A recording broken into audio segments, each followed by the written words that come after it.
নিষিদ্ধ সংগঠনের কোনো কার্যক্রম ঢাকা রেঞ্জে চলবে না। কেউ নিষিদ্ধ সংগঠনের কার্যক্রম পরিচালনার চেষ্টা করলে তাদের বিরুদ্ধে কঠোর ব্যবস্থা নেওয়ার নির্দেশ দিয়েছেন ঢাকা রেঞ্জের ডিআইজি রেজাউল করিম মল্লিক। তিনি আজ সকালে রাজধানীর সেগুনবাগিচায় ঢাকা রেঞ্জের কার্যালয়ে সংবাদ সম্মেলনে এই নির্দেশ দেন। রেজাউল করিম বলেন, কোনো পুলিশের বিরুদ্ধে অপরাধের প্রমাণ পাওয়া গেলে সাথে সাথে ব্যবস্থা নেওয়া হচ্ছে।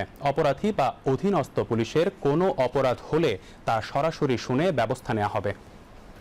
রেজাউল করিম মল্লিক বলেন, গণঅভ্যুত্থানের ঘটনায় দায়ের করা মামলা নিবিড়ভাবে মনিটরিংয়ের জন্য ডিআইজি অফিসে একটি বিশেষ মনিটরিং সেল খোলা হবে।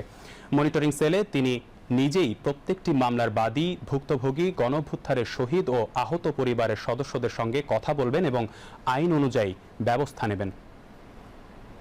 আজকে ঘোষণা করছি, ঢাকা রেঞ্জের জনগণের জন্য টক টু ডিআইজি নামে একটি মোবাইল অ্যাপ চালু করতে যাচ্ছি, যার মাধ্যমে ঘরে বসেই মোবাইলের মাধ্যমে যে কোনো অপরাধের তথ্য বা সাহায্য প্রাপ্তির জন্য আমাকে জানাতে পারবেন।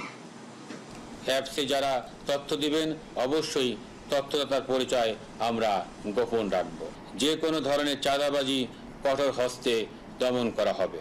আমরা রেঞ্জে সন্ত্রাসী কর্মকাণ্ড, নিষিদ্ধ ঘোষিত সংগঠন কিংবা পতিত সরকারের দোষরা যদি জনগণের নিরাপত্তায় বিঘ্ন ঘটানোর বিন্দুমাত্র চেষ্টা করে, সেটা শক্ত হাতে দমন করার সক্ষমতা ঢাকা রেঞ্জে রয়েছে।